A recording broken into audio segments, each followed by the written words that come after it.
Bonsoir à toutes et à tous et merci d'être venus ce soir dans cet auditorium du Mémorial de la Shoah pour une commémoration importante, celle du 80e anniversaire du CDJC, le Centre de documentation juive contemporaine, fondé au printemps 1943 dans des circonstances, vous en doutez bien, très particulières, celle de la guerre, de l'occupation et de leur lot de dangers quotidiens, d'arrestations, de rafles, de dénonciations. Alors pour parler de cette aventure digne d'une véritable odyssée dans un contexte tendu, fait de peur, d'angoisse, d'appréhension, Renée Poznansky, bonsoir. Vous êtes historienne, vous êtes d'origine russe et vous avez immigré en Israël au début des années 70, au moment de la guerre du Kippour. Vous êtes spécialiste de la Shoah et de la résistance juive en France. Et c'est ce qui va nous intéresser ce soir. Et avec vous, à vos côtés, Karen Tayeb, que tous ceux qui fréquentent ce mémorial de la Shoah, incarnation moderne du CDJC, connaissent, puisque vous êtes la responsable des archives dans ce lieu de mémoire de la déportation et du génocide des Juifs de France. Alors on va commencer avec vous, Renée Poznansky. Cette histoire commence avec un personnage emblématique, au parcours incroyable. Il s'appelle Isaac Schneerson. Je vais dévoiler un petit peu avant vous qui il est, descendant du fondateur du mouvement Loubavitch. Il quitte la Russie à l'arrivée des bolcheviks après la révolution russe pour s'installer en France, où il va devenir assez vite un industriel prospère et très respecté, une figure centrale de la vie juive russe à Paris, puisqu'il va tenir salon dans son appartement, qui va devenir un lieu où tout le monde veut se montrer. Alors qui est ce fameux Isaac Schneerson? Oui, avant de parler d'Isaac Schneerson, si vous le permettez, je voudrais quand même nous renvoyer au 28 ou 29 avril 1943. J'allais y venir, mais d'abord... Elle tient au 28, mais moi je tiens au 29. Donc, je vais même vous expliquer pourquoi d'emblée. Et j'en arriverai évidemment à Isaac Schneerson. Alors, était-ce le 28, était-ce le 29? Là, c'est bien, on a déjà un débat entre nous deux.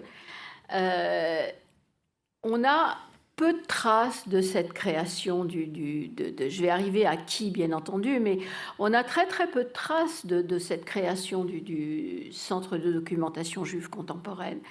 Et quand on voit l'importance du mémorial aujourd'hui, on a un peu de peine à retrouver les origines. Alors on a en tout 4 documents, dont un, enfin même en réalité, il faut même c'est des documents quasi indirects.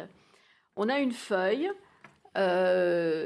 qui a été que j'ai retrouvée, perdue parmi d'autres feuilles dans les archives du Consistoire central, qui est la seule trace restée. Enfin, il y a probablement un document plus long qui n'a ni date ni titre.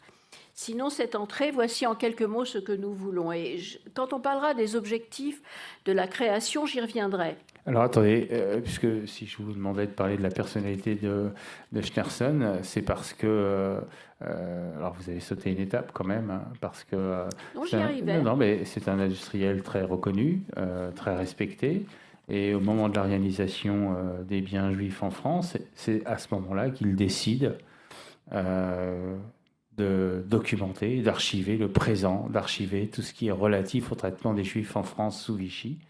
Pourquoi, au moment de la réalisation, il va commencer à archiver le présent. Archiver le présent, en général, quand on parle d'archives, on parle du passé. Schneerson va commencer à archiver le présent. Et c'était un peu la substance de ma première question. Oui, mais il n'est pas le premier.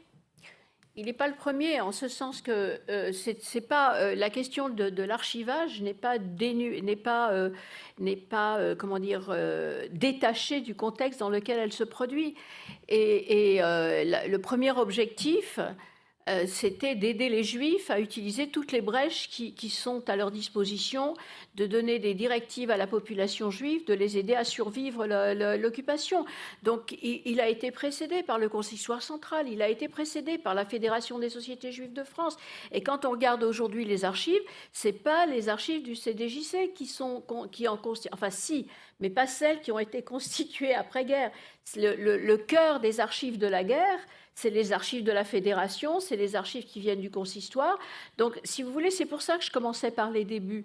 Et sinon, je pense qu'on ne saisit pas bien de quoi il s'agit, parce que en ce qui concerne le CDJC, ce qu'on appelait au départ le centre Schneerson, qui n'est devenu le CDJC qu'après-guerre, ce centre Schneerson, il ne faisait pas grand-chose en fait. Il y avait des gens qui travaillaient, mais les commissions étaient quasiment vides. Il y avait des commissions qui ont été créées, mais elles étaient vides. Léon Poliakov en plaisante dans ses mémoires en disant que tout ce qu'il faisait, c'était recopier des listes d'entreprises arianisées qu'il prenait dans le journal officiel. Donc, pour comprendre pourquoi c'est comme ça et autrement, il faut, enfin, moi je veux bien commencer par Schneerson, et commençons donc par sa personnalité, puisque c'est tellement important. Donc en effet, il vient d'une lignée de rabbins sur 7 générations. Il a fait la guerre en Russie. Il était rabbin appointé dans des localités, rabbin d'État appointé dans des localités. C'est d'ailleurs la raison pour laquelle il a été finalement, il a pu quitter l'armée. Et il était lié au Parti constitutionnel démocrate, qui est le parti libéral de l'avant-guerre. Et pourquoi est-ce que c'est important? Parce que quand il parle des raisons pour lesquelles il a créé ce CDJC, il a l'air d'être absolument obsédé par une remarque que lui a faite Pavel Milioukov, qui était à la tête du mouvement libéral en Russie, et qui lui aurait dit qu'il était extrêmement étonné de n'avoir pas trouvé d'institution juive susceptible de lui fournir la documentation nécessaire pour prouver le caractère fallacieux des protocoles des sages de Sion. Donc au départ, c'est vraiment essayer de répondre à cette question-là, cette réponse de Milioukov. Comment se fait-il, lui avait dit Milioukov, que les Juifs qui dépensent des sommes si considérables pour venir en aide à leurs coreligionnaires en toutes occasions n'aient pas songé à créer un centre scientifique qui rassemblerait la documentation concernant la vie et la situation des Juifs dans le monde? Donc son passé constitutionnel démocrate, en ce sens, est extrêmement important. Il était aussi sioniste, et ça aussi c'est important. C'est très important parce que ça expliquera qui participe et qui ne participe pas à cette première réunion. Toujours est-il que quand il était en effet un industriel extrêmement prospère, il avait il avait une dizaine, il était à la tête d'une dizaine d'usines, il employait 2000 ouvriers, et en effet, il tenait salon dans son appartement. Mais il a été déchu de ses biens par la loi d'arianisation. Il s'est réfugié en Dordogne. Et c'est en novembre 1942 qu'il est venu s'installer à Grenoble, et en février 1943 qu'il est venu dans ce fameux appartement dans lequel s'est tenue la réunion dont nous parlons aujourd'hui. Alors sans doute faut-il préciser pourquoi Grenoble? Alors oui, mais je veux dire... Pourquoi Grenoble? Pourquoi Grenoble? Parce que depuis novembre 1942, depuis que les Allemands ont occupé la zone sud, Grenoble est un lieu refuge. Les autorités italiennes, pour des raisons qui leur sont propres, hein, pas du tout parce qu'ils aimaient les Juifs, mais beaucoup plus parce qu'ils souhaitaient conserver la souveraineté sur cette partie, sur les 7 départements à l'est du Rhône, dans lesquels ils étaient les maîtres, en fait. Ils souhaitaient conserver leur souveraineté, et donc ils se défendaient de cette souveraineté. Ils avaient dit au gouvernement de Vichy, nous, les Juifs étrangers, c'est les nôtres. Hein. Vous voulez arrêter les Juifs français, on veut bien, ils sont à vous. Mais nous, les Juifs étrangers, c'est à nous. Vous imaginez bien que Laval n'allait pas faire arrêter les Juifs français et laisser les Juifs étrangers se tirer d'affaire. Donc ils ont protégé, et quand Laval est allé pleurer dans le giron de Ribbentrop, parce que c'est ce qu'il a fait, les Allemands ont essayé de mettre un peu d'ordre dans ce qui se passait dans la zone italienne. Et cette zone italienne, alors là, pour revenir à la discussion qu'on a eue avant, elle a eu un rôle extrêmement important dans le sauvetage des Juifs, justement dans les proportions dont nous parlions. C'est infiniment plus important que n'importe quoi d'autre, pour des tas de raisons, mais ce n'est pas le sujet. Pourquoi ? Déjà parce que ça a permis un temps ça a permis d'abord, pendant que les Allemands se sont fourvoyés dans deux entreprises stratégiques de première importance. La première, ils ont essayé de dénaturaliser les Français juifs qui avaient été naturalisés après 27, puis après 33. Laval a même signé un premier décret, puis en août 43, échec total, Pétain n'accepte plus de signer le décret. Premier échec. Deuxième échec, ils ont essayé, sur l'insistance de Laval, et parce qu'ils pensaient que c'était nécessaire, bien évidemment, de faire changer les Italiens de politique. Alors, ils ont fait un ultimatum, je vous passe les détails, mais ils ont fini par présenter un ultimatum aux Italiens qui ont dit très bien. Ils ont accepté une des possibilités qui leur était offerte, on va créer une police raciale. Sauf que la police raciale, ce n'était pas la Gestapo. Et donc, pendant toute la période où cette police a existé, l'Espinoso, qui était à la tête de la police raciale, a tout fait pour ne pas rencontrer les Allemands. Il a joué un jeu de chat et la souris, de souris et de chat avec les Allemands, et ils ne se sont pas rencontrés une seule fois. Deuxième échec. On arrive à septembre 43, quand la France tout entière est sous l'autorité des Allemands. À ce moment-là, il n'y a plus de refuge nulle part. Oui, mais septembre 43, vous savez quels sont les grands titres dans les journaux français ? C'est « Le débarquement n'aura pas lieu ». Ça veut dire quoi, le débarquement n'aura pas lieu ? C'est que tout le monde parlait de ce débarquement qui n'allait plus tarder. Tout le monde savait comment se terminerait la guerre. Donc la population, à ce moment-là, était prête. En zone italienne, les organisations juives qui travaillaient sur le sauvetage ont pu s'organiser, elles étaient au calme. Néanmoins, l'année 43, fin 42, début 43, c'est une année charnière dans la Seconde Guerre mondiale. Les victoires en Afrique du Nord, Stalingrad. En effet. Là, on est à Grenoble, qui est passé sous domination allemande. Non, on est sous domination italienne. Oui, encore sous domination italienne, mais plus pour très longtemps. Et d'un seul coup, Schneerson dit je vais documenter la Shoah. Qu'est-ce qu'on sait de la Shoah en 1943 ? Non, il ne voulait pas documenter la Shoah. Ça, c'est une vue, qui est anachronique. Sur le catalogue du centre de documentation oui, parce qu'en effet, il y a marqué 1943-2013, documenter la Shoah. En effet, c'est ce qui a été fait par la suite, mais après la guerre. Mais quand il ne sait pas documenter la Shoah, ce n'est pas du tout ce qu'il voulait faire. Il voulait en effet, comme la perspective on est dans un endroit, on est dans la clandestinité, et réunir 40 personnes, même dans une zone refuge, parce que c'était une zone refuge vers laquelle affluaient les Juifs à tel point que l'un des membres du consistoire central en parlait comme d'un véritable pays de Canaan. Donc c'était une zone refuge. Mais faire venir 40 personnes, dont certaines étaient actives dans la résistance, les faire venir dans un seul endroit... Alors, qui sont ces gens Aurélie Poznański. Alors, ces gens-là, il y en avait beaucoup. Toutes les organisations étaient représentées. Il y avait le consistoire central qui était représenté. Il y avait le rabbinat qui était représenté. Il y avait l'UGIF, l'Union générale des Israélites de France, il y avait le Keren HaYesod, la Fédération des sociétés juives de France, il y avait l'ORT, il y avait des personnalités indépendantes comme Henri Hertz, Pierre Paraf, mais la dominante était sioniste. Et il y avait aussi des absents lors de cette réunion, et c'est extrêmement important. Et c'est là que le fait que Schneerson soit sioniste on ne peut pas le laisser de côté. Il était sioniste et donc il n'a pas invité les communistes. Les communistes n'étaient pas présents. Et ils étaient les seuls. Et en ce sens, c'est aussi un des points qui est extrêmement important parce que ça permet de voir la continuité et qu'est-ce qui a été fait à partir du projet initial, qu'est-ce qui n'a pas été fait à partir du projet initial, même si la légende, dans les années 40, présentait ça différemment. Alors, on va revenir sur les légendes un peu plus tard, parce que vous dites que dans son appartement de Grenoble, il va organiser donc une réunion fondatrice. C'est quoi cette réunion? Comment? C'est quoi cette réunion fondatrice? Alors,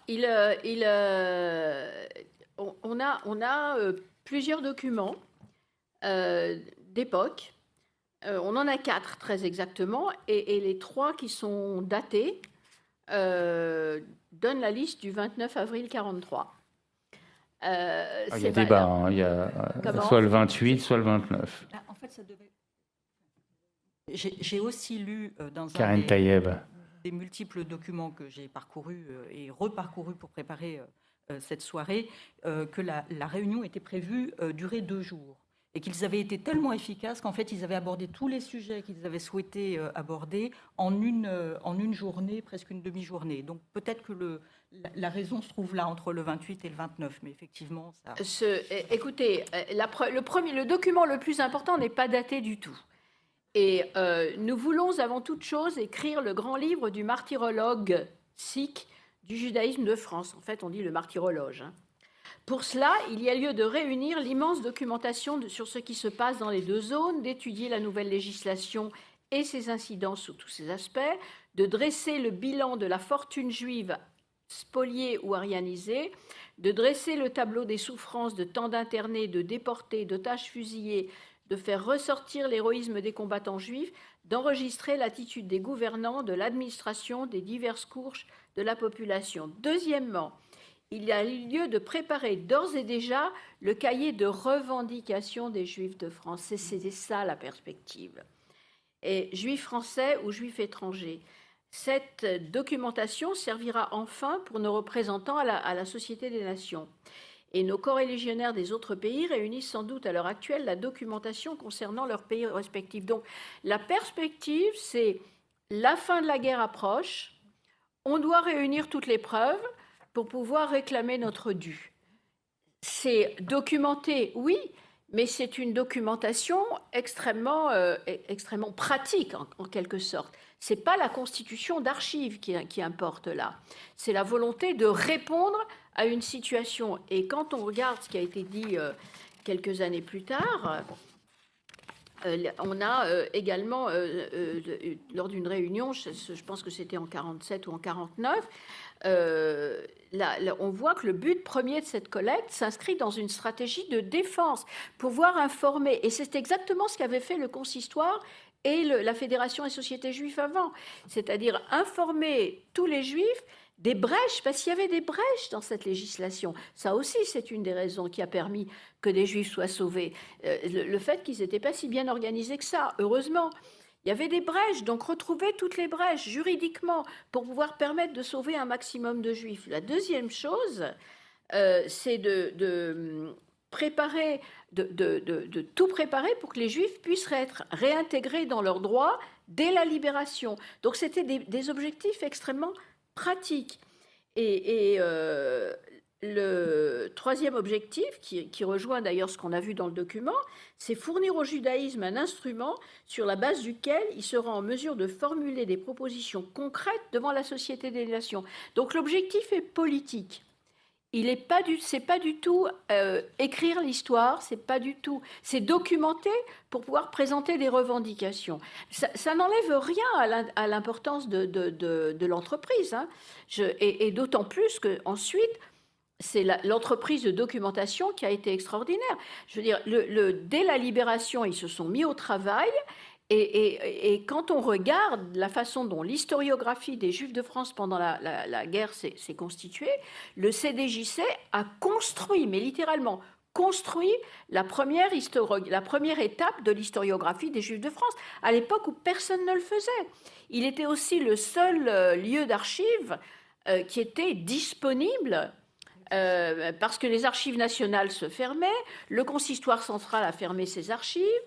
Il y avait guère que les archives qui se constituaient au sein et en plus, ils ont immédiatement publié des livres, mais ça, Karen va en parler.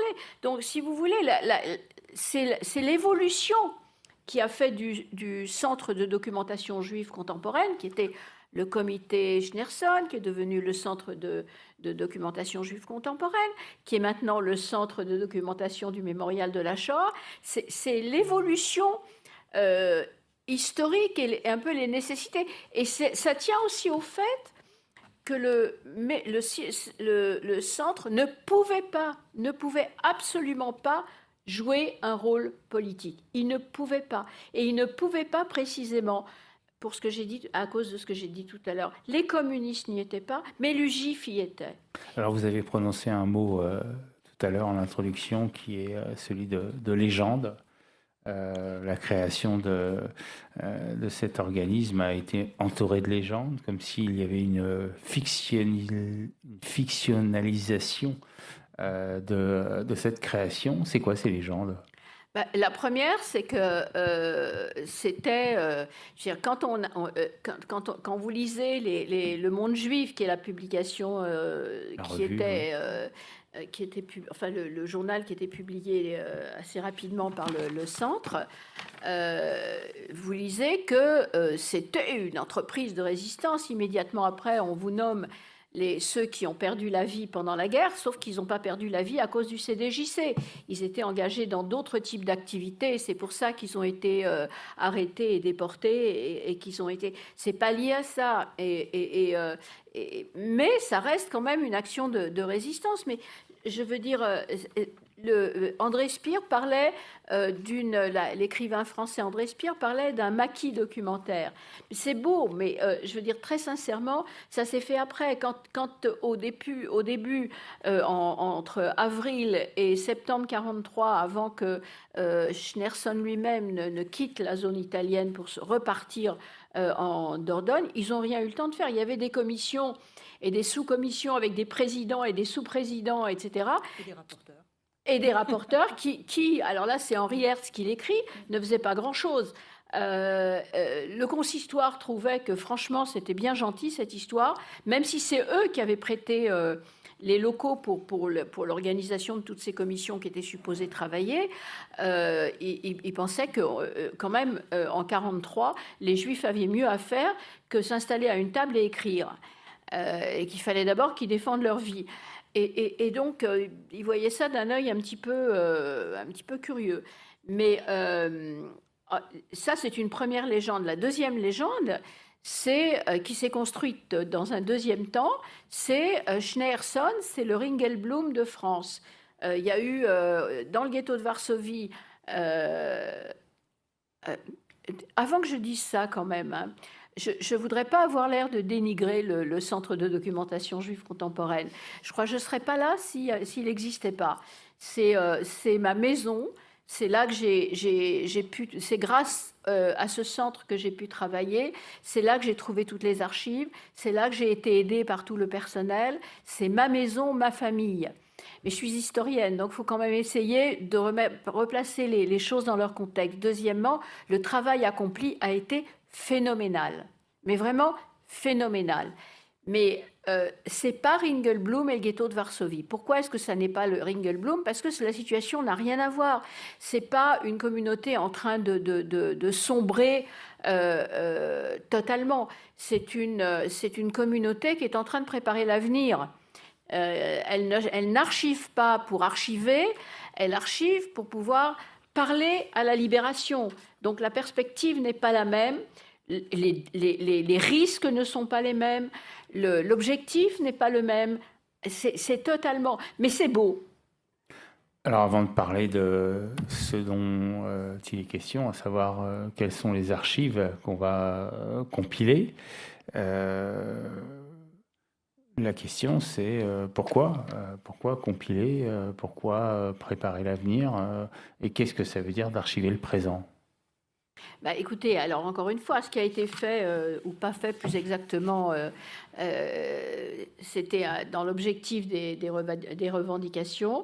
Ensuite, en fait, très rapidement, et ça, je pense que Keren va en parler, c'est le procès Nuremberg. Là encore, c'est quelque chose de très concret. Oui, mais avant d'arriver à Nuremberg, Schneerson, quand il réunit toutes les organisations juives chez lui à Grenoble, Il va créer 9 commissions qui vont... Elles étaient vides. Peut-être, néanmoins, ce qui a il les été crée. Et ces commissions-là vont fortement évoluer entre ce qui se passe en 1943 et ce qui va se passer en 1945. Oui, alors je peux vous lire les 9 commissions, les objectifs. C'était la législation allemande et vichyste, les conséquences économiques de cette législation, l'internement dans les 2 zones, les déportations, les exécutions d'otages, l'activité officielle des organisations juives et non juives, l'activité clandestine des œuvres juives, les combattants juifs engagés dans l'armée française, l'attitude des Français non juifs à l'égard des juifs, les réactions juives face à la défaite de la France et aux persécutions, la préparation des futures revendications. C'est colossal. Oui, mais je veux dire, ils n'avaient ni les moyens, ni les conditions, ni... je veux dire, il y a eu un travail extraordinaire qui a été fait pendant la guerre, de documentation, cela dit. Ça a été fait, encore une fois, par la Fédération et le Consistoire. Et c'est le cœur des premières des archives, enfin, ou un des cœurs des archives qui sont au CDJC. Et là, l'idée, c'était de le systématiser pour pouvoir arriver et parler d'une voix unie. Alors là aussi, c'est important. L'idée de Schneerson, c'est que le judaïsme arrive en parlant d'une voix unie. Sauf qu'une voix unie, il n'était pas le seul à en parler. La représentation du judaïsme de France ne pouvait pas être fondée aussi sur le juif. Elle ne pouvait pas ne pas inclure les communistes qui avaient des groupes de résistance juive communistes. C'était totalement impossible. Politiquement, c'était totalement impossible. Donc toute cette partie-là est tombée. Et en 1945, quand il est arrivé, en plus, il a eu l'intelligence extraordinaire de s'entourer de Léon Poliakov et de Joseph Billig. Et à partir de là, ça a été lancé. Et la fédération qui n'avait pas où mettre ses archives les a mises au CDJC. C'était une coquille quasiment vide, parce qu'ils n'ont quasiment rien récupéré. À moins que je me trompe, Karen. Ça veut dire quoi, ils n'ont rien récupéré? Parce qu'effectivement, à partir du moment où Grenoble passe sous domination allemande, l'activité de Schneerson et de son équipe s'arrête. Oui. Et une partie des archives disparaît. Elles ont été écrites là encore en Henriette, confiées à des amis, ou enterrées, ou données ou confiées à des paysans. Mais tout ce qu'on a retrouvé, et dis-moi si je me suis trompée, si je me trompe, c'est des listes, c'est probablement les listes dont parle Léon Poliakov. Alors, ce qui est intéressant, Karine Tayeb, c'est que dans le contexte que j'ai décrit en introduction, à savoir le contexte de la guerre, de la déportation, de la peur, de l'angoisse, documenter, c'est compliqué. Qu'est-ce qu'on documente? Qu'est-ce qu'on ne documente pas? Qu'est-ce qu'on va chercher? Qu'est-ce qu'on choisit? Qu'est-ce qui vaut la peine d'être documenté? Comment ces gens qui vivent dans la peur quotidienne de se faire arrêter, de se faire dénoncer, vont s'organiser pour choisir ce qu'il est bon ou pas bon de documenter. Il faut avoir un certain recul, une certaine force pour distinguer ce qui doit ou ce qui ne doit pas être documenté. De manière très pragmatique, et effectivement, René vient de le dire, certaines organisations, effectivement, notamment le Centre de documentation du Consistoire et la Fédération surtout, avaient commencé à collecter des documents. Et ce qui est intéressant dans la démarche de Schneerson notamment, c'est en mettant tous ces gens, enfin un certain nombre de gens autour de la table, c'était de les convaincre de rassembler cette documentation pour effectivement remplir la coquille dont tu parles, d'une part, pour que les documents soient d'une part rassemblés, mais effectivement, on prépare l'avenir, la guerre finira, il faudra qu'ils puissent faire valoir leurs droits. Et quand cet épisode, effectivement, que Poliakov raconte, que dans l'appartement de la rue Bizanet, donc l'appartement de Schneerson, à Grenoble, il n'y avait que des dactylos qui passaient leur journée à taper des listes en dépouillant le journal officiel pour faire la liste des biens en déshérence, enfin des administrateurs provisoires nommés pour les entreprises juives. Lui, dit Poliakov, dit que ça lui semblait un travail absurde, mais effectivement, c'est une des premières réalisations qui va, dans les années qui suivent, avoir une vraie retombée, et j'en parlerai, je montrerai des exemples tout à l'heure. Mais effectivement, d'abord, il rassemble ce qui a déjà été rassemblé par d'autres. Effectivement, dans les textes, on trouve des choses plus ou moins romancées.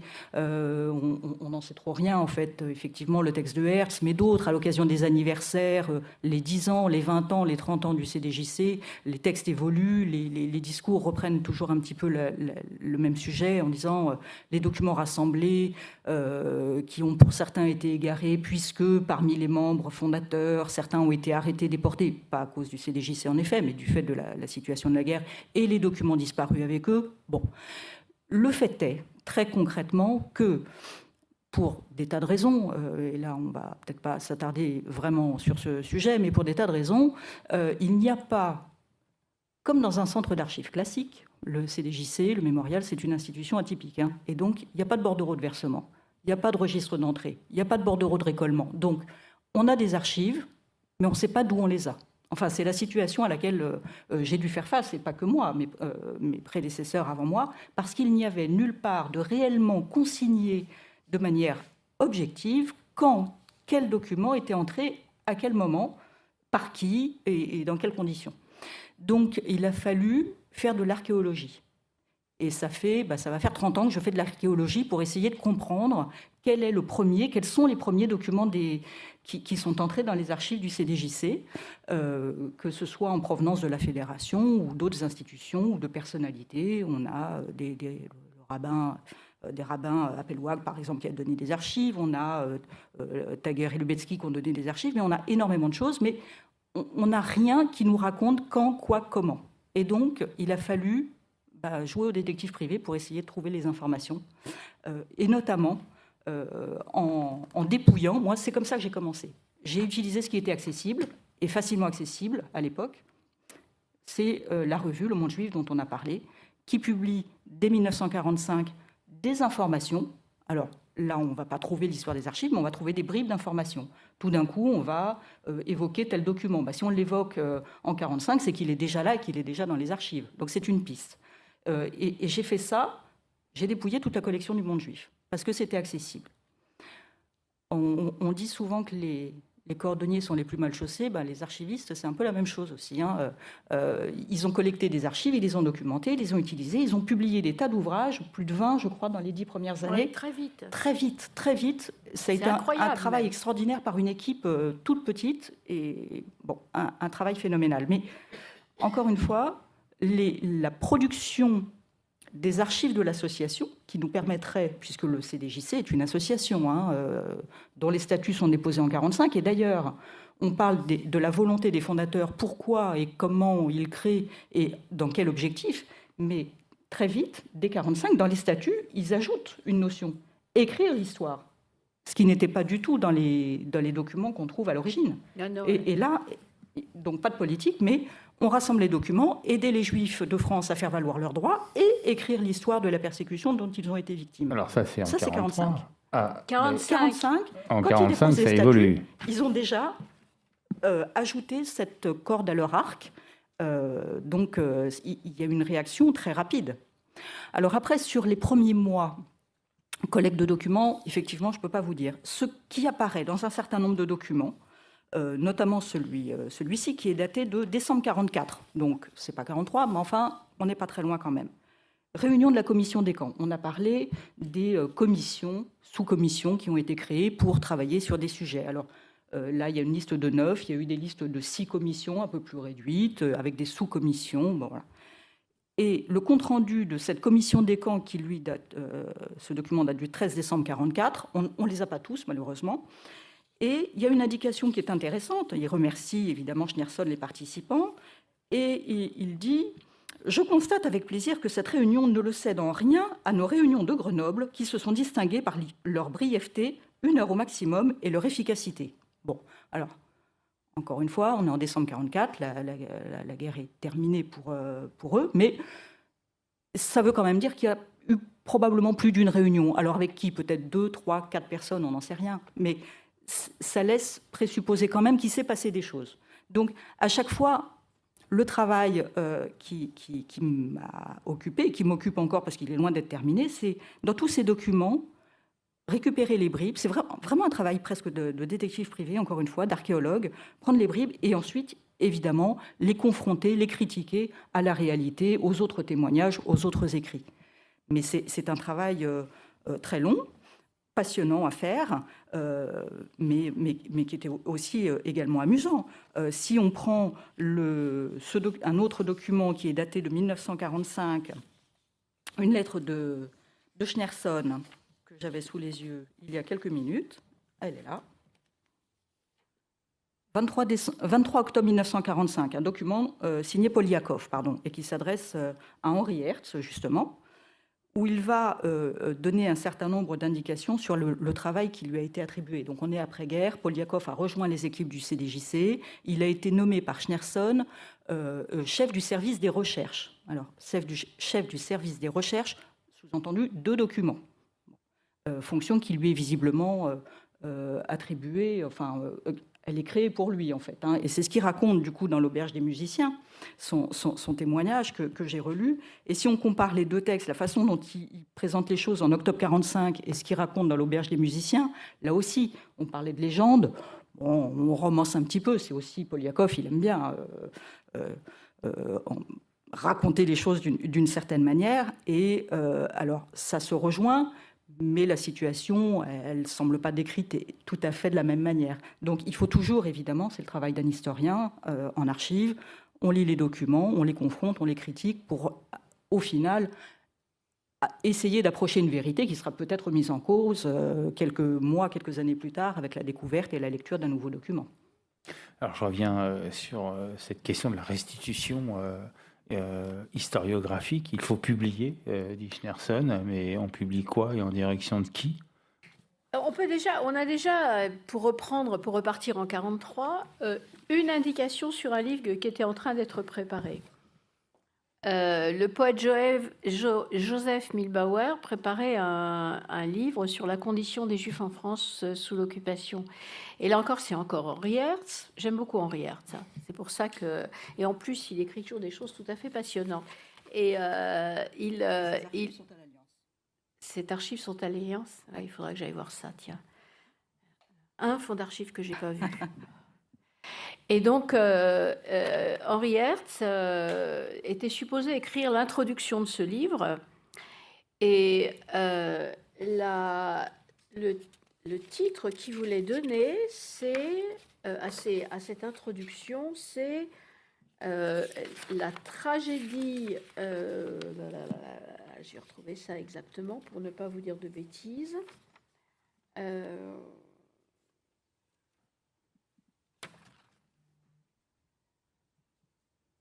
Oui, le drame juif et le drame de la France.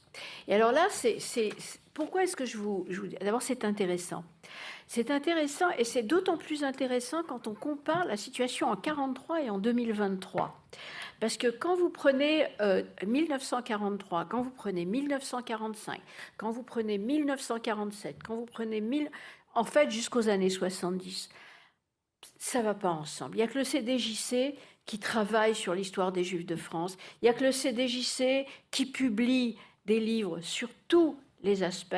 Quand l'objectif, parce que c'était des militants, c'est de montrer que les Juifs avaient résisté. Là, on s'inscrit dans ce qui se fait à ce moment-là en France. Mais on n'hésite pas non plus à charger Vichy. On n'hésite pas du tout, et c'est le seul endroit où on le fait. Et ensuite, on a eu aussi les trois ouvrages de Billig sur le commissariat général aux questions juives, qui continuent à être la référence aujourd'hui. Donc, il y a eu quelque chose qui a été fait dans ce sens-là. En revanche, on vit en France, on veut intégrer les Juifs dans la société française, et on allie, on combine en fait. Le drame des Juifs, c'est le drame de la France. Les deux sont liés. C'est indissociable l'un de l'autre. Or, c'est quelque chose qui n'est vrai que depuis quelques années. Ça n'était pas du tout vu comme ça. Le destin des Juifs était totalement exogène à l'histoire de la France, et même maintenant, c'est un petit peu... Mais... Et là, j'ai encore une autre citation, parce que je la trouve intéressante et qu'elle montre cette imbrication entre le drame des Juifs et le drame de la France. En 2012, le 21 septembre, lorsque l'institution héritière du CDJC, donc le mémorial de la Shoah, inaugure Face à la Cité de la Muette et en présence du président de la République François Hollande, un musée consacré à l'histoire du camp de Drancy, François Hollande déclarait « La mémoire de la Shoah est bien sûr celle des Juifs, qui depuis 1945 sont des survivants et des témoins, mais la mémoire de la Shoah, c'est aussi l'histoire et donc l'affaire de l'Europe et de la France. » Et ça, quand on y pense, face à la Cité de la Muette et en présence... Ah oui, c'est important ce que je dis, mais pas au moins de le répéter deux fois. C'était utile. Donc, en 1943, donc, Henri Herz préparait une introduction qui imbriquait déjà le destin des deux. Et ça, alors, puisque j'ai suffisamment détruit de légendes, je trouve que là, c'est beau. Alors, on parle de légende, on parle d'approximation. Normalement, il y a un épisode sur lequel j'aimerais bien qu'on revienne, c'est Nuremberg. Les archives du CDJC sont confiées à Léon Poliakov, qui les confie lui-même à Edgar Faure. Et Léon Poliakov et Edgar Faure représentent la France donc au procès de Nuremberg. C'est un événement cathartique pour le CDJC. Karine Tayeb. Oui, alors si le CDJC est à Nuremberg, c'est effectivement au travers et grâce à Poliakov notamment et à Justin Godard qui fait en sorte que Poliakov soit accrédité et le CDJC soit accrédité, mais c'est surtout aussi parce que quelques mois avant, il a réussi à mettre la main sur un fonds d'archives tout à fait exceptionnel. Il le dit lui-même, à peu près par hasard quand même. Donc là aussi, il y a une légende, une histoire. Moi, on m'a raconté une histoire de caisse tombée d'un camion après une attaque de la résistance et qu'ils auraient retrouvé dans ces caisses les archives du service des affaires juives de la Gestapo. Non, il n'y a pas eu de camion, visiblement, il n'y a pas eu d'attaque. La caisse se trouvait dans un bureau laissé là par les Allemands qui sont partis. Et en fait, c'est des commissaires de la Sûreté nationale, un commissaire Berger, que Poliakov va solliciter. Et c'est ce qu'il raconte d'ailleurs dans sa lettre de 1944.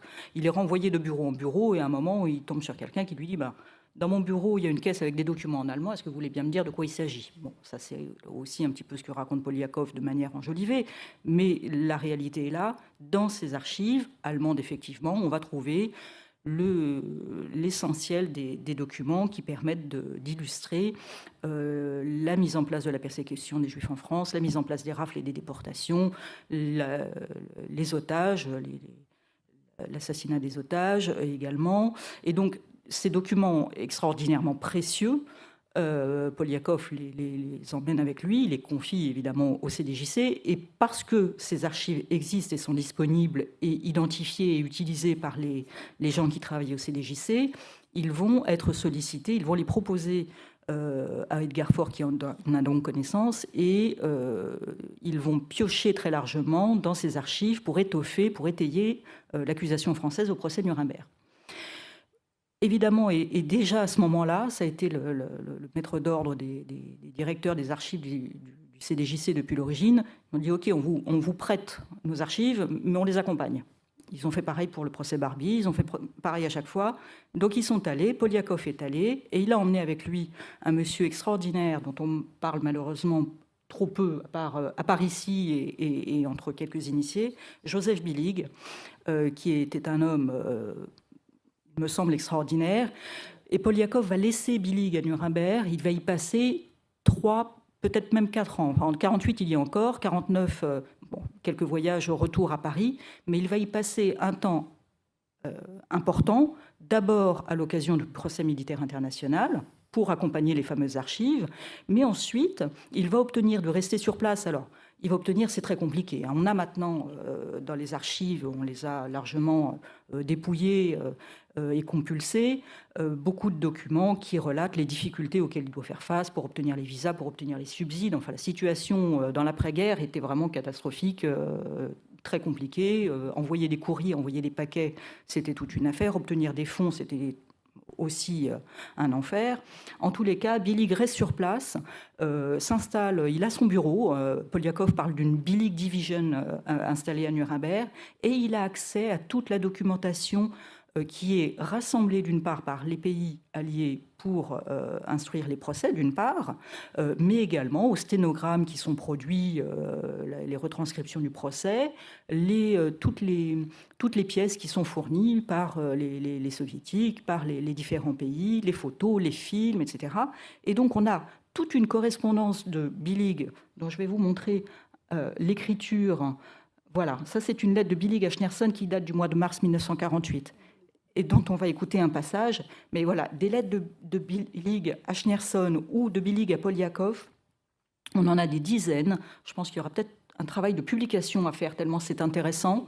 Voilà, dans lesquels il raconte les documents qu'il a compulsés, ce qu'il a trouvé, avec qui il est en rapport, pourquoi, comment, et qui renseigne énormément, cette fois-ci, sur la collecte de documents qui va se réaliser à Nuremberg. Donc, ils partent à Nuremberg avec quelques documents pour étayer l'accusation. Ils reviennent, enfin, il va envoyer pendant toute la durée de son séjour des caisses et des caisses de documents sous forme d'originaux pour les faire reproduire à Paris ou de photocopies parce qu'il y a un laboratoire également à Nuremberg et qui vont la faire exploser en termes de volume, mais également non pas seulement de volume, ça c'est important, mais c'est-à-dire que jusqu'à présent les documents rassemblés concernaient essentiellement, enfin étaient relatifs à ce qui a été trouvé en France. Donc les administrations allemandes en France, les administrations de Vichy en France, c'est surtout ça qui constituait les archives du CDJC à l'époque.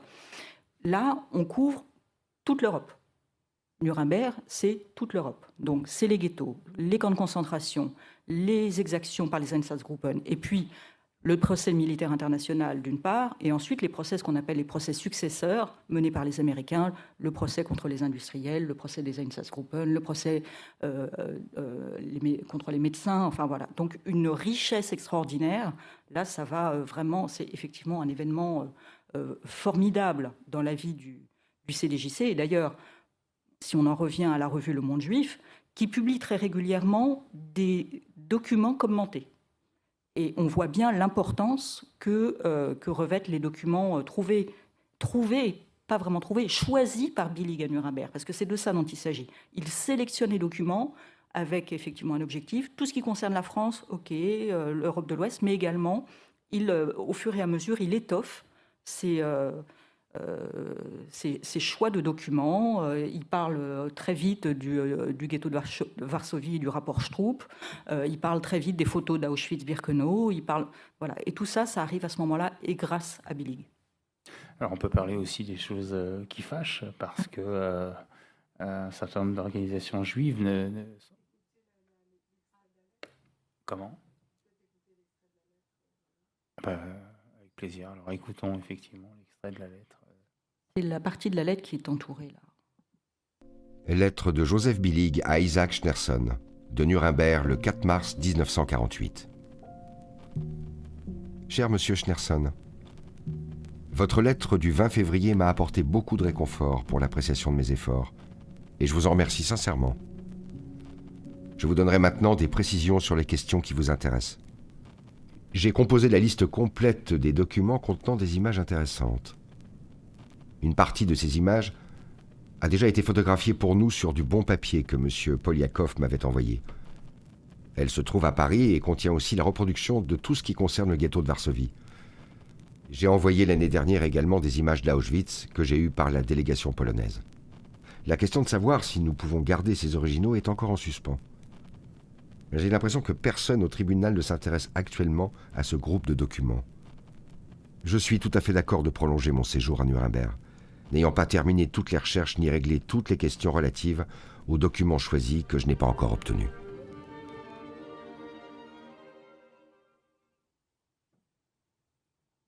Un commentaire. Moi, j'aimerais commenter, si vous le voulez bien, mais d'une façon un peu plus large, et je laisserai Karen revenir sur ça. Ça montre à quel point, en fait, personne n'était intéressé par ces documents sur place. Et je voulais, justement, je pensais à autre chose qui a dû probablement aussi encourager la collecte de documents au CDJC d'emblée, c'est que, par exemple, on lit dans un des procès-verbaux des toutes premières réunions du CRIF que les autorités françaises s'adressent aux organisations juives pour avoir des renseignements sur la persécution. Et donc, en quelque sorte, ou même de financer des recherches sur ce sujet. Donc, c'était à la communauté juive de financer les recherches, de trouver les renseignements et de les apporter pour les procès d'épuration. Et donc, on retrouve tous ces éléments dans les dossiers de préparation des procès. On les entend, dans les débats, ça n'intervient plus. Donc, c'est vraiment c'est assez intéressant. La part qui a été... donc, ils sont aussi sollicités ici, ils sont sollicités là-bas, mais ça reste exogène, ça n'intéresse en fait pas grand monde. En revanche, c'est vraiment...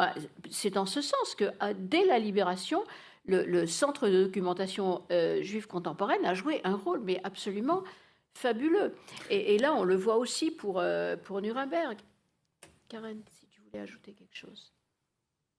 Il parle dans cet extrait qui vient d'être lu, donc quelques extraits de la lettre, et en fait, c'est à propos des archives de l'ERR Rosenberg, en fait. Rosenberg, qui était l'idéologue du parti nazi et qui était en France chargé de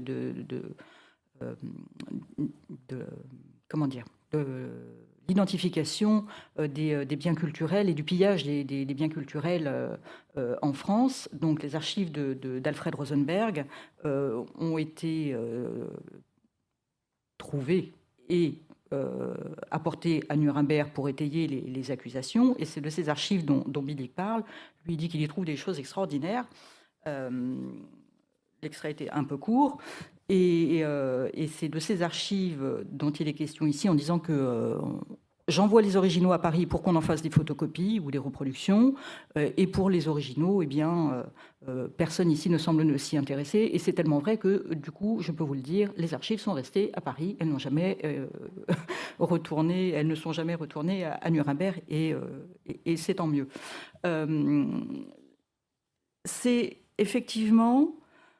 ce qui est intéressant, encore une fois, c'est qu'ils ne sont ni archivistes, absolument pas, ni historiens. Ils étaient des acteurs engagés dans différentes actions, certains résistants, certains militants, certains là, et ça, c'est valable pendant la guerre et après la guerre. Et en fait, il y a vraiment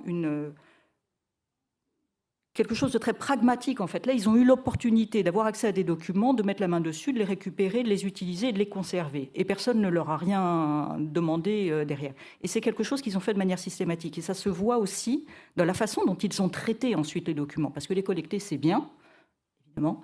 Les utiliser, c'était ça. Tout de suite, on a parlé tout à l'heure des publications. Plus de 20 publications les 10 premières années, ça a été énorme. Ces publications, alors certaines de qualité... n'ont pas tous la même qualité, mais le témoignage de Wellers est essentiel. Les textes sur la jurisprudence, enfin les textes juridiques, la législation antisémite en France, ce sont des ouvrages que j'utilise aujourd'hui quotidiennement. Lubetzky et Tager, c'est vraiment fondamental. Le Billig sur le commissariat général aux questions juives, on se demande comment on a fait sans, enfin on aurait fait sans. C'est vraiment des documents essentiels, mais pour pouvoir publier ces ouvrages, il a fallu les décrire, ces documents, les indexer, les cataloguer, etc. Et encore une fois, tout s'est fait par des gens extrêmement érudits pour certains, polyglottes, mais sans aucune formation, voilà, sans aucune méthode archivistique, mais ils ont fait un travail absolument formidable. Et d'ailleurs, j'ai mis une photo quand même parce que c'est tellement joli. Regardez ce fichier. Il est magnifique, ce fichier. Alors aujourd'hui, on s'en sert encore. Il est toujours présenté, hein, et on s'en sert encore au quotidien. Un fichier, ou plusieurs fichiers qui ont été faits, comme ils n'avaient pas de méthode archivistique, ils ne se sont pas préoccupés de séries, sous-séries, plans de classement, etc. Non, ils ont pris document par document et ils les ont décrits à la pièce. Ça veut dire que pour une lettre, on a au moins 3 fiches, dans 3 fichiers différents. Ce qui permettait, d'une, d'avoir accès à un document directement si on cherchait une information sur une personne citée. Encore une fois, on doit utiliser les documents pour faire valoir les droits, pour faire justice. Donc, si j'ai un document relatif à la réalisation de l'entreprise de M. Blum, eh bien, je vais savoir tout de suite si j'ai un document le concernant, le destinataire de la lettre, etc. Et puis les aspects justice aussi. Ils ont créé tout de suite des fichiers qu'on ne ferait plus maintenant, des fichiers nominatifs. C'est intéressant, mais ces fichiers nominatifs, ils les ont à l'époque organisés par catégorie de personnes. On a les collabos d'un côté, c'était écrit sur l'entête du fichier, les collaborateurs d'un côté, les Allemands de l'autre, et puis on a les Français non juifs et les juifs. Donc ça, c'est des choses qu'on ne ferait plus aujourd'hui, mais c'était fait dans une certaine optique, pour un certain usage, et ça a fonctionné pendant des années. De la même manière, ils ont déterminé des mots matières, des sujets, des mots-clés, comme on dirait aujourd'hui dans le jargon, qu'on n'utiliserait plus aujourd'hui, mais qui ont permis effectivement la publication d'un certain nombre d'ouvrages. On parlait de l'opinion publique tout à l'heure, l'attitude des églises, enfin bon, il y a des choses assez variées et assez intéressantes dans la façon dont ils appréhendaient les documents. Les documents aujourd'hui sont toujours utilisés, toujours intéressants pour les historiens, mais ils n'utiliseraient sans doute pas la même entrée pour aller les chercher. Je ne suis pas sûre de me faire bien comprendre, mais c'est vraiment très original et c'est intéressant, je pense, de le rappeler. Alors, entre la réunion fondatrice de 1943 à Grenoble, dont vous parliez tout à l'heure, René Poznański, en disant que, au fond, les commissions créées à ce moment-là étaient un peu creuses et vides. Après-guerre, on se pose d'autres questions, et notamment la question de la restitution des biens spoliés aux Juifs à partir du début des années 50. Et alors là, Schneerson jette l'éponge. On a le sentiment qu'il jette l'éponge parce que, au sein même des institutions juives et des diverses institutions juives qui s'emparent de cette question, il y a une espèce de concurrence ou en tout cas de non-compréhension. Alors pourquoi Schneerson jette l'éponge à ce moment-là? C'est à cause de ça, à cause de la concurrence des institutions?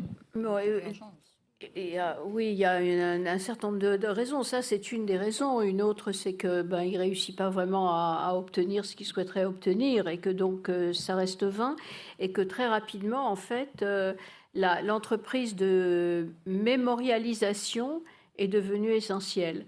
Et c'est ça, c'est pour ça qu'il faut voir tout ça dans une perspective dynamique. On part d'une coquille. Je veux dire, sans la coquille de 43, le travail de 45 n'aurait pas été fait. Donc c'est ça l'importance essentielle de la création du centre. C'est une création symbolique, c'est un geste symbolique ou quasi symbolique, mais qui a une importance extraordinaire parce qu'il se situe dans une perspective de résistance quand même, et qui crée quelque chose qui ensuite, une coquille vide ou quasiment vide, qui ensuite va être remplie. Et qu'est-ce que vous m'aviez demandé? Pourquoi Schneerson jette l'éponge? Parce qu'après, il est passé à autre chose. Il a vu que ça réussissait pas vraiment. Et donc, il est tout entier dans son objectif de créer le tombeau du martyr juif inconnu, qui est devenu le mémorial du martyr juif inconnu, et qui, là encore, c'est encore une fois un geste pionnier. C'est totalement pionnier. Le mémorial des résistants a été créé, des déportés résistants a été créé quelques années plus tard. Donc c'est totalement pionnier. Et c'est devenu, et c'est encore du côté du CDJC, qui a eu sans arrêt des requêtes auprès des institutions françaises pour que le mémorial et en fait la question de la persécution des Juifs soit intégrée dans les commémorations nationales. C'est eux qui demandaient que participent des officiels français aux différentes commémorations. C'est quelque chose qu'on ne dit pas assez, je trouve. Enfin, me semble-t-il. Même quand on parle de la guerre, et il y a une continuité là, dans cet effet, quand on parle de la lettre de Saliège, par exemple, qui est extraordinaire, cette lettre de Saliège le 23 août 42. Mais il a écrit cette lettre parce qu'il a été sollicité par Lederman, notamment, qui est allé le voir et qui lui a dit « Vous ne pouvez pas laisser passer ça ». Bien souvent, c'est le rabbin Kaplan qui intervient, ou c'est le président du consistoire qui intervient. Donc c'est parce qu'ils sont poussés et sollicités qu'ils interviennent. Et c'est merveilleux, ça ne retire pas grand-chose à leur mérite. Mais je veux dire, il faut quand même voir comment les choses se sont produites. Et là, c'est pareil. Quand viennent des ministres aux différentes commémorations qui se passent au mémorial, quand le mémorial est inclus dans un itinéraire commémoratif, c'est parce qu'il y a eu pression, mais sans arrêt et de façon insistante, de la part des organisations juives, et parce que le lieu existe, donc on peut le faire. Alors, revenons dans les années 70, où la question mémorielle commence à devenir une question importante.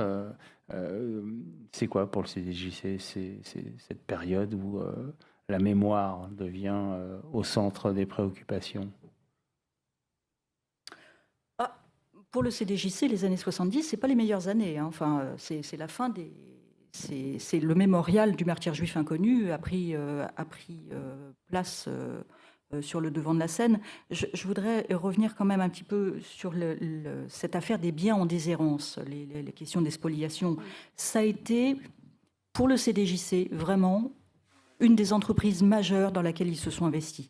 D'abord avec cette histoire de compilation des listes dont on a parlé dans l'appartement de la rue Bizanet, mais dans les années qui ont suivi, ils ont mis, et Schneerson a mis une énergie énorme à l'étude et à l'enquête sur les biens en déshérence. Vous avez ici la projection de quelques-uns des documents, mais ça représente plusieurs dizaines de cartons. C'est une des parties des archives les plus riches de l'exploitation de ces documents. Ils ont établi donc ils ont dépouillé les journaux officiels, ils ont établi des listes, ils ont fait des questionnaires, ils sont allés voir les survivants pour leur demander de déclarer les biens dont ils avaient été spoliés, etc. Ça vraiment, il y a mis tout son cœur. Il a demandé à avoir accès à des archives, les archives qui sont aujourd'hui connues sous le nom d'AJ38, conservées aux archives nationales, les archives du commissariat général aux questions juives. On y trouve les dossiers d'arianisation, de spoliation. Ces documents, il a eu accès, enfin lui, les équipes, ils y ont eu accès dès 1947. Il a fait des démarches incessantes pour avoir accès et établir à nouveau des listes, les confronter, etc. Et finalement, quand vous dites qu'il jette l'éponge, on est déjà en 1953, et il va jeter l'éponge à un moment où, effectivement, il est bien embarqué, plus que bien embarqué. 1953, il y a eu la pose de la première pierre du mémorial, d'une part, mais également parce qu'il en a sans doute aussi assez de se battre contre, non pas contre des moulins, mais contre l'administration. Et on a notamment un courrier. Il demande à avoir accès aux archives des banques pour justement les comptes laissés en déshérence. On lui oppose, et bien évidemment, le secret bancaire. Il essaye de faire des démarches, on lui dit non, c'est pas possible, etc. Et là, il y a un courrier qu'il adresse au CRIF en disant bon, c'est fini maintenant. Si vous voulez le faire, vous faites-le, prenez la main. Nous, on arrête, on peut plus. Quoi. On sent vraiment qu'il a épuisé toute son énergie sur ce dossier. Mais ce qui est intéressant, c'est quand la mission Matteoli est mise en place en 2000 ou en 98, les travaux de la commission Matteoli commencent. Pour justement faire la lumière sur les biens en déshérence, sur les sommes qui n'ont pas été restituées à la sortie de la guerre, etc., eh bien, ils vont venir nous voir, les gens de la mission Matteoli, en nous disant, dites donc, le CDJC, il y a une enquête sur les biens en déshérence, les comptes en banque que vous aviez relevés, etc., toutes ces archives, eh ben, c'est eux qui les ont utilisées bien plus tard. Donc, au moins, ce qui a été fait a eu une utilité et a servi, et c'est tant mieux, mais c'est bon, un petit retournement de l'histoire. Alors pourquoi dites-vous que, alors que la question mémorielle émerge dans l'espace public dans les années 70, que c'est une période sombre pour le CDJC? Non, pas pour le CDJC, pour les archives du CDJC plus exactement. Disons, 70, oui, c'est la belle période pour les historiens. C'est là qu'ils viennent travailler au centre de documentation. On a Marus, on a Paxton, on a les fiches de lecteurs de tous les illustres, on a Anna Arendt, on a Klarsfeld, on a Poznanski, on a tous les historiens, on a David Rousset, on a voilà, tous ceux qui veulent écrire ou se renseigner viennent en salle de lecture du CDJC consulter les archives qui sont consultables, accessibles, alors qu'elles ne le sont pas, comme il a été dit précédemment, dans les archives publiques, ou pas facilement, puisque dans les archives, il y a des lois de communicabilité sur les archives, et le délai n'était pas atteint. s'il s'agit de personnes potentiellement encore en vie, respect de la vie privée, etc. Donc, si on veut faire un travail sur les Juifs de France pendant la Shoah, sur la Seconde Guerre mondiale, sur la Shoah, où on n'utilisait pas trop le terme encore à l'époque. On l'utilise à partir de Lanzmann, 85, le film de Lanzmann. Voilà. Donc, toutes ces études-là se fondent effectivement sur les archives. Mais par contre, au niveau de l'activité du centre en termes de collecte et d'acquisition, là, c'est un petit peu difficile. Il faut quand même rappeler que pendant toute sa vie, enfin pendant toute sa vie de CDJC et de Mémorial, Schneerson a passé son temps à chercher des financements, des subventions pour faire vivre ou survivre les institutions dont il était le président. Il y a, pareil, des dizaines des centaines de courriers de Schneerson, notamment à l'attention du Joint, à Schwartz du Joint, pour lui dire « on a fait tout ce travail-là, vous ne pouvez pas nous laisser tomber maintenant ». Et pourtant, en 1949, le Joint, il arrête de donner des subventions. Donc, il y a vraiment une crainte terrible de se voir déposséder des archives qu'ils ont collectées difficilement, dans lesquelles ils ont investi, si ce n'est de l'argent en temps humain, etc., énormément. Ils ont très peur de ça. Ils souffrent terriblement du manque de moyens.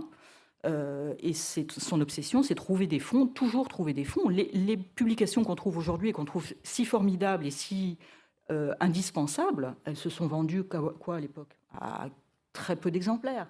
C'est une diffusion confidentielle. C'était publié à 200 ou 300 exemplaires, pas plus, et à des gens qui avaient souscrit. Et pour abonder dans le sens de ce que vient de dire Karen, et le lier à quelque chose que j'ai dit précédemment sur l'extériorité ou le caractère exogène de ce qui intéressait les Juifs, le CDJC était une institution privée. Or, à la même époque, et même à une certaine période, en face, dans la même rue, il y avait une institution publique qui s'appelait le Comité d'histoire de la Deuxième Guerre mondiale, enfin, et qui est devenu le Comité d'histoire de la Deuxième Guerre mondiale, puis qui s'est transformé beaucoup plus tard en Comité d'histoire du temps présent, qui était une institution publique qui relevait de l'État, qui recevait des fonds d'État, qui faisait très exactement le même travail que le CDJC, mais sans parler des Juifs du tout. C'était tout ce qui concernait la résistance, l'occupation, la situation des Français, etc., etc., exactement faisant le même travail. Ils étaient d'ailleurs très amis. Henri Michel était à la tête de ce comité. Ils étaient d'ailleurs très amis. Mais c'était... Et moi, j'avais vu Henri Michel quand j'ai commencé à travailler, et il m'a dit... quand on trouvait un document qui intéressait les Juifs, je le donnais à Léon Poliakov. Donc c'était une histoire qui n'avait rien à voir avec l'histoire de la France. C'est quand même assez fascinant. C'est complètement... Il y a eu deux fonds d'archives qui se créaient en parallèle, qui n'avaient rien à voir, enfin, qui étaient amis. Bon, d'accord, les relations étaient excellentes. Mais ça s'était créé en parallèle, ça se développait en parallèle, et le terme de parallèle est d'ailleurs utilisé par Poliakov sans qu'il se rende compte de ce que ça signifie, en fait. C'est qu'ils ne se rencontraient pas. Alors, on a parlé il y a un numéro dans lequel ils sont, qui est consacré, un numéro de la revue d'histoire de la Deuxième Guerre mondiale, qui est le revue de cette commission officielle française, etc., qui travaille sur les Juifs, mais qui écrit dedans les gens du CDJC. Et quand rien dans les numéros suivants ne s'appuie le moins du monde sur ce qui a été écrit dans ce numéro, qui est une espèce de numéro spécial, ah oui, très spécial, et qui n'a rien à voir avec le reste. C'est intéressant parce que ça montre quel est le statut, le statut des Juifs dans la société française à cette époque. Ils sont extérieurs. Français, pas français, peu importe. Ils sont extérieurs. Ça ne concerne pas les Français. Je lis un peu crûment, mais je crois que ça se voit dans ce développement historiographique parallèle. Mais alors, pour nous rassurer un petit peu, et avant de passer la parole au public, je rappelle que le CDJC, aujourd'hui, c'est 40 millions de documents, 220 000 photos, 5 000 affiches d'époque, 36 000 ouvrages et près de 1230 revues. C'est ça, Karen? C'est plus que ça, parce que ça fait bien 10 ans qu'on dit 40 millions. Et je peux vous assurer qu'entre-temps, il y a quelques millions qui sont arrivés. Eh bien, donc, oui, mais on en a beaucoup. Voilà. C'est un empire, hein. Un empire véritable que empire. j'imagine les gens du public ont envie de questionner. Alors la parole est à vous. Bonsoir. Est-ce que l'ouvrage qui est sur la pile là-bas, est-ce que c'est l'histoire du... Elle existe, donc elle a été écrite. Elle relate les différents événements auxquels vous êtes référés. Et il s'agit il y a eu une exposition sur le Centre de documentation juive contemporaine dont Simon Perregaux et moi-même avons été les commissaires, et on a créé cette petite brochure qui est en fait le catalogue de l'exposition, et ça reprend en gros traits ce qui a été dit, oui, ici, mais de façon très synthétique et très résumée quand même. Mais oui, ça, en gros, ça le redit. Et vous pouvez trouver plusieurs articles, également écrits par René notamment, ou des travaux de Simon également, qui reviennent sur l'histoire du CDJC. Mais il n'y a pas eu de publication... Vraiment, il n'y a pas le livre, ça manque. Ça reste à faire. Et ça devrait être écrit, et je venais de dire justement à Karen hors micro que ce qu'elle a dit aujourd'hui, ce serait bien qu'elle le publie. Et lorsque vous avez évoqué les fonds baptismaux de cette CGDC, c'était sur la fortune personnelle de M. Schneerson qu'il a fonctionné au départ. C'est une question très prosaïque. Et également, les documents, c'était par des fuites dans les services administratifs, de gens qui mettaient de côté des circulaires ou que sais-je. Comment ces premiers documents sont arrivés ? C'est justement là-dessus qu'on a le moins d'informations. Hormis un document que j'ai retrouvé il n'y a pas si longtemps que ça, parce qu'en fait, les archives de l'institution, comme je l'ai dit, n'avaient pas été classées. Elles le sont maintenant. Pas aussi profondément qu'on le souhaiterait, mais on a maintenant un certain nombre de documents auxquels on n'avait pas eu accès il y a encore quelques années. D'ailleurs, je disais à René que je n'étais pas sûre qu'elle ait déjà vu ce document, qui est un catalogue des archives tel que c'est écrit, des archives réunies depuis la création et en 44 et 45. Et c'est amusant parce que la liste de ces documents qui est dans ce petit document, dans ce classeur, il est structuré par commission. On a parlé tout à l'heure de la constitution du CDJC sous forme de commission. Commission des camps, commission économique, commission juridique. Et cet inventaire reprend exactement cette structure par commission, ce qui laisse vraiment penser que c'est un des tout premiers documents, toute première liste établie, et donc traite des documents parmi les premières assemblées. Maintenant, concrètement, qui, quoi, comment, encore une fois, on ne le sait pas. Oui, c'est tout à fait possible que ce soit des documents qui étaient, j'allais dire, pris soit par des résistants, enfin des gens qui étaient actifs dans la résistance, soit par des amis qui avaient des papiers, accès à des papiers dans les mairies, dans les différentes institutions, etc. Beaucoup de choses sont plutôt arrivées après la libération. Mais voilà, on est obligé de deviner, d'interpréter, d'imaginer ce qui s'est réellement passé. Le fait est que les documents sont là aujourd'hui. Il y a des choses, des documents qui ne sont pas datés ou alors qui ne sont pas signés, qui sont des recueils de témoignages. Très certainement, et ça tu me le confirmeras René, ce sont des recueils de témoignages qui ont été enregistrés par la Fédération des sociétés juives de France, mais des recueils de témoignages pendant la guerre. C'est-à-dire on va avoir le témoignage d'un libéré du camp de Drancy qui est pris à Nice en 1943. Voilà. On n'a pas le nom du témoin, mais on a les informations qui circulent déjà. Voilà, encore une fois, on ne peut faire qu'avec ce qu'on a, et pour l'instant, on n'a pas tout. Alors, c'est une question qu'on avait abordée au début, et j'aimerais bien qu'on y revienne. C'est qui sont... alors, on a parlé de la personnalité de ces gens qui se réunissent autour de Schneerson, mais on documente quoi ? Et comment on décide que tel document est valable pour être archivé, que tel autre document n'a aucune valeur d'archive? Comment on décide? Comment ces gens, dans le contexte de l'époque, je reviens à ma question de départ, dans le contexte de l'époque où tout le monde est menacé potentiellement, comment est-ce que ces gens ont assez de recul pour savoir ce qu'il faut ou ce qu'il ne faut pas documenter, ce qui est utile ou ce qui n'est pas utile? Après, ça dépend aussi vraiment des personnalités. Il y a des gens qui vont avoir tendance à tout conserver, en se disant ça pourra servir, je garde, on ne sait jamais. Mais c'est encore le cas aujourd'hui. On fait beaucoup de collectes privées, d'archives privées. Encore hier, j'étais chez une personne dont je ne citerai pas le nom. Elle me dit, mais au décès de mon père, j'ai jeté plein de documents. Parce que, voilà, mais c'est souvent qu'on me dit ça. Et puis, il y a des choses qu'on a gardées. Et puis, il y a des gens qui gardent tout, y compris les reçus de billets d'avion qui n'ont strictement aucun intérêt, ou les quittances EDF qui ont 30 ou 40 ans. Donc, il y a un côté pragmatique aussi, des tempéraments, d'opportunités. On met la main sur un dossier, on voit qu'il y a écrit juif, on va le garder. Mais sur les personnalités qui ont participé à la réunion, sur les personnes qui ont participé à cette réunion, dont on n'a pas identifié tout le monde, hein, d'ailleurs, il me semble, on en connaît quelques-uns seulement, malheureusement. Et je suis persuadée que dans les archives des familles de ces personnes, on pourrait trouver des documents intéressants, soit sur les fameuses réunions, les commissions, ou sur l'état d'esprit des participants à la réunion aussi. Ah oui, il y a encore un énorme travail de recherche à faire, de collecte de documents. Mais c'est pas, enfin, heureusement ou pas heureusement, je ne sais pas, mais c'est pas propre au CDJC pour le coup. Il y a d'autres associations d'anciens mémoriels qui n'ont pas, dans les premières années, conservé les archives qu'ils ont utilisées ou qu'ils ont produites plutôt.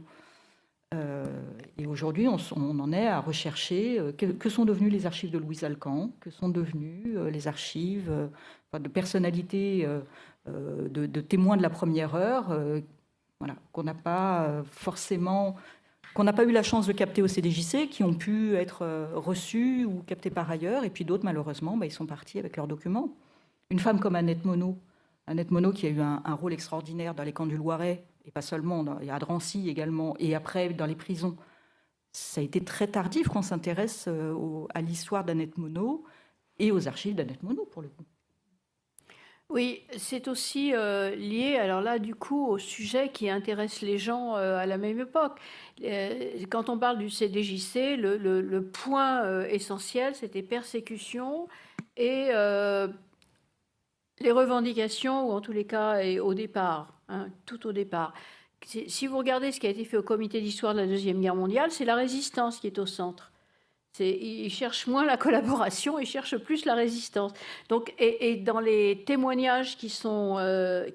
les commissions d'épuration, elles, quand on travaille sur la France, oublions pour 30 secondes les Juifs, quand on travaille sur la France, si on veut des renseignements sur la collaboration, on va dans les commissions d'épuration, on va dans les archives des procès d'épuration. Si on veut des renseignements sur la résistance, on va sur les archives qui ont été compilées, collectées par le comité d'histoire de la Deuxième Guerre mondiale. Vous voulez des documents sur les Juifs ou ce qui est arrivé aux Juifs, les persécutions, puisque c'était quand même ça le point central, on va au CDJC. Donc c'est vraiment en fonction de la finalité ou du point, le point central à cette époque, c'est le grand traumatisme de ces persécutions épouvantables qui se sont prolongées pendant toute la guerre. Ça, je crois que c'est... Et donc, tout ce qui concerne la persécution est pris. Et quand on regarde, là, j'ai regardé c'est un document passionnant, mais très vite, on voit, d'une part, il y a des documents juridiques, et c'est depuis le départ, les documents juridiques administratifs qui sont là sont très important. En revanche, si vous regardez par exemple dans les archives du consistoire, ce qui a été rassemblé très vite, c'est toute la propagande. Toute la propagande vous avez toutes les propagandes qui ont été déversées par... vous avez quasiment toutes les émissions d'Arquier contre les Juifs. Vous avez des dossiers complets. Et là, l'idée, c'était d'aller voir les représentants de Pétain, Pétain lui-même, et de leur dire, regardez, c'est pas possible que vous continuez comme ça, c'est épouvantable, etc., etc. Donc, c'était très pragmatique, comme l'a dit Karen, et c'est en fonction des différentes situations. Et comme le CDJC a récupéré les archives de la Fédération assez rapidement, je pense, alors à mon avis, une grande partie de ce qu'il y a ici, ça vient des archives de la Fédération. Et la Fédération des sociétés juives de France cherchait à se renseigner autant que possible sur ce qui arrivait aux Juifs. Alors vous parliez d'un certain nombre d'institutions, le CDJC, pardon. Karen Tayem, c'est une institution atypique.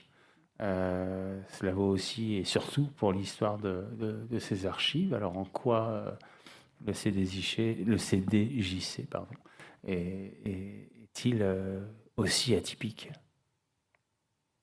Il est atypique d'abord, encore une fois, un centre d'archives qui est créé par des non-archivistes, non-historiens, première chose. Atypique parce que c'est un centre privé, ça reste, on est aujourd'hui fondation, mais on reste privé, encore une fois. Atypique parce que le choix des... on en a plusieurs fois parlé, le choix des sujets à couvrir, il a évolué en fonction de la période et des personnes. Atypique dans son mode de classement, si je parle très concrètement des archives, comme je vous l'ai décrit tout à l'heure, du catalogage à la pièce, mais personne ne fait ça, c'est titanesque. Un document, 3 fiches, c'est juste impossible. Imaginez en termes de temps. Je vous rassure, on ne fait plus ça aujourd'hui, c'est plus possible. Enfin, je vous rassure ou pas, mais en tous les cas, c'est la réalité. C'était extraordinaire, cette façon de faire. Malheureusement, ce n'est pas tenable. Même si on a gardé le principe de l'indexation nominative, qui là, pour être atypique, et ça nous vaut quand même, ça c'est notre légion d'honneur un petit peu. C'est vraiment quelque chose dont on est fier, et quand on est passé à l'informatisation des collections, on a continué à le faire. Et je peux vous assurer que c'est un vrai défi à relever que d'indexer les documents aussi par le nom des personnes et de les lier à ces personnes et au parcours de ces personnes. C'est vraiment quelque chose qui est notre marque de fabrique. On en est très heureux. Atypique parce que les documents ont été immédiatement utilisés, publiés, mais aussi utilisés. C'est-à-dire que si vous regardez dans les courriers, notamment les archives du service de recherche, donc ce fameux service de Poliakov, j'ai parcouru la correspondance de ce service, d'ores et déjà, le CDJC est sollicité. Alors on l'a dit pour les procédures juridiques, on l'a dit pour les biens en déshérence et l'histoire de la réintégration des Juifs dans leurs droits, mais ce sont aussi des demandes d'ores et déjà, alors pas autant qu'aujourd'hui, des familles ou de gens qui s'intéressent ou qui s'interrogent sur le sort de personnes qui ont disparu. Donc très tôt,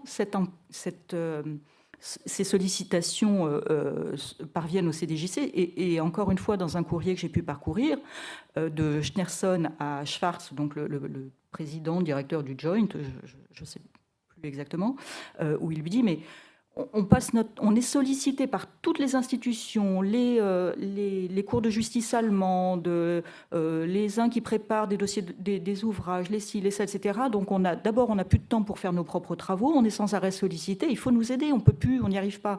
Ils sont quoi? Je ne sais même pas s'ils sont 10, et encore, ils ne sont pas tous à temps plein. Sur les fonds, monsieur parlait tout à l'heure, comment il a fait Schneerson? Oui, il a mis la main à la poche et il a fini, ça a été compliqué. Si on regarde dans le petit, je crois que c'est dans le catalogue, on a les différentes adresses du CDJC à Paris après la libération. Donc une fois qu'ils remontent à Paris, ils déménagent souvent.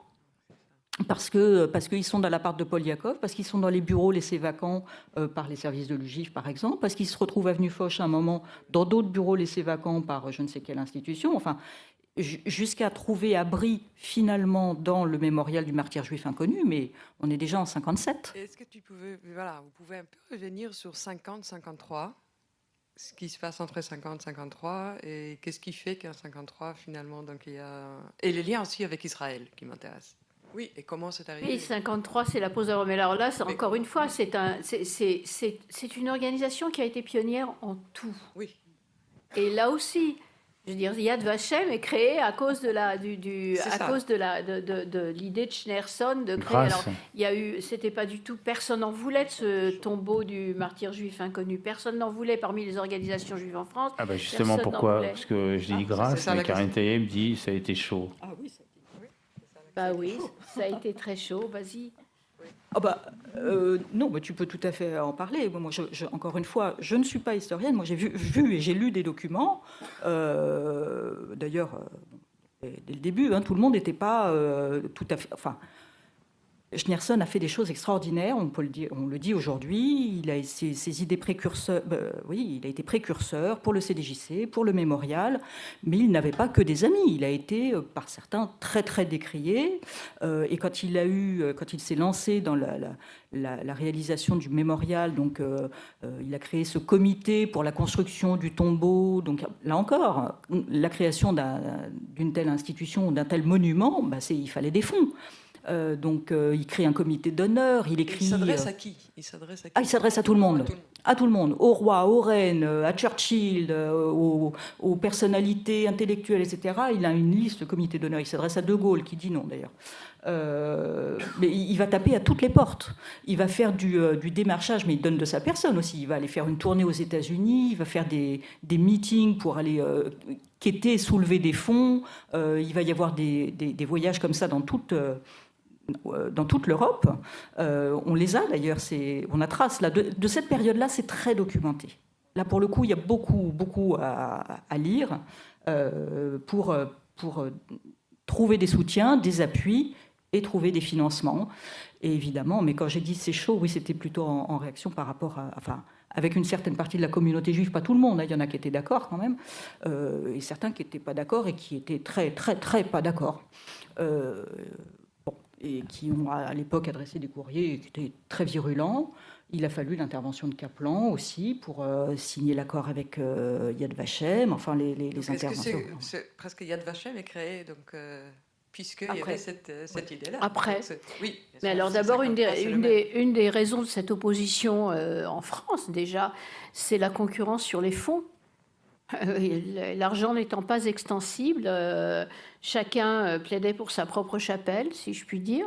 Et donc, si de l'argent était engagé dans la création du tombeau, c'était autant d'argent qui ne serait pas donné ailleurs. Voilà, et donc ça c'est une première... Mais cela dit, c'est quelque chose qui s'est poursuivi longtemps, enfin, cette histoire de...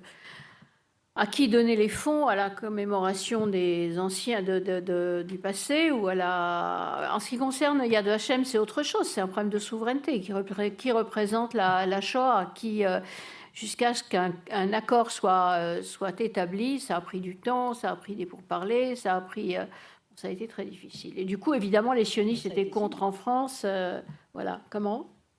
Mais ça a été signé, l'accord. Ça a finalement été signé, oui. Il se trouve dans les archives. Il se trouve dans les archives, en français, en hébreu et en anglais. Quelle année? Oui. Et maintenant, on est très copains, hein, tout va bien. Hein, avec Yad Vashem. Et avec les autres aussi, d'ailleurs. Oui, des oppositions financières, comme tu dis, politiques, idéologiques. Enfin, il y avait l'histoire aussi les religieux qui ne voulaient pas, parce qu'il y a dans la crypte, il était question et il y en a d'ailleurs, que soit enterrer les cendres. Donc, il y avait aussi cet aspect-là. Enfin, bon, donc les mémoires, encore une fois, qui s'affrontent. Alors, les mémoires qui s'affrontent, c'est hautement politique. Comment expliquer cet affrontement des mémoires, au fond? Mais quand on parle de communauté juive, on se fourvoie. Il n'y a pas une communauté juive, il y a des organisations qui construisent leur identité sur des fondements différents. Et la mémoire est profondément liée aux identités. Donc une mémoire juive, c'est pas évident du tout. Ça n'est pas quelque chose qui surgit naturellement. Voilà, c'est aussi simple que ça. D'autres questions? Écoutez, en tous les cas, en ce qui me concerne, je vous remercie sincèrement d'être venu. Et j'espère que derrière vos écrans, vous êtes très nombreux à nous avoir écoutés. Eh bien, moi aussi, je vous remercie, René Poznansky, Karen Tayeb, d'avoir été là donc ce soir pour parler de cette histoire, de cette aventure, de cette épopée, de cette odyssée, si j'ose dire, du CDJC, né donc en 1943 à Grenoble, dans l'appartement de Isaac Schneerson. Et moi aussi, je voudrais vous remercier tous d'être venus, vous d'avoir si Brillamment. si brillamment, ce débat. Merci vous beaucoup. m'avez soufflé, mais c'est ce que je m'apprêtais à dire, si brillamment animé cette conversation. Et puis moi, j'ai appris beaucoup de choses en écoutant Karen. Et juste pour votre information, si vous voulez aller plus loin, actuellement, j'allais dire à Bordeaux, pas du tout, à Grenoble, est présentée une exposition sur la création du CDJC, puisque c'est la date anniversaire, et que nous leur avons prêté, bien entendu, des documents de nos archives, et notamment un petit document qui est intéressant, c'est le contrat de location de l'appartement. Février 43, le contrat de location qui est établi à Isaac Schneerson avec l'inventaire des pièces, du contenu des pièces, etc. Voilà, c'est une anecdote. Pour un loyer de... Je ne l'ai pas en tête, mais je pourrais vous le dire. Oui, il y a également le loyer. Et l'assurance. Il a fourni l'attestation d'assurance. Eh bien, merci infiniment à toutes et à tous d'avoir participé à cette fort agréable discussion.